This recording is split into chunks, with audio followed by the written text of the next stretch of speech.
Serizimizda Gentra avtomobilini olib qo'yganmiz. Bu mashinani ham mexanikani avtomatik korobka qilishga olib kelishgan. Mashinamiz 60 ming kilometr yurgan ekan, ko'rishingiz mumkin. Akkuratni ideal haydalgan ekan. Xudo xolasa qo'yiladigan korobkalarni ham kam yurgan koreyskiy korobkalardan qo'yib beramiz. Zavodskiy avtomat qanday tortsa xuddi shunday bo'ladi. Gentralarga ham kelib unaqa ortiqcha perdelkali joylari yo'q. Biriga bir joyiga hamma narsasi tushadi. Bu mashinamizda tablolar yechib olingan sababi o'zida yangicha tablo ekan. O'zini tablolarni qoldirgan holatda paranada yozuvlarni chiqargan qilib beramiz. Mexanika, tiptronik rejimlari ham zavodskiy qanday ishlasa xuddi shunaqa ishlaydi. Mashinamizda даже o'zini kompyuterlari qoladi, motor kompyuterlarini ham mexanika programmani olib, avtomat programmalarni yozib beramiz. Yaxshi tortadiganlardan bo'ladi, xudo xolasa.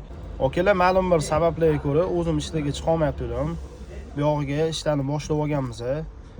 Videoni tagida o'zimning nomerimni qoldirib qo'yaman. Agarda sizlarga ham skidka narxlarda avtomat ustunovkami yoki remont xizmatimi kerak bo'lsa, bemalol aloqaga chiqaverasizlar.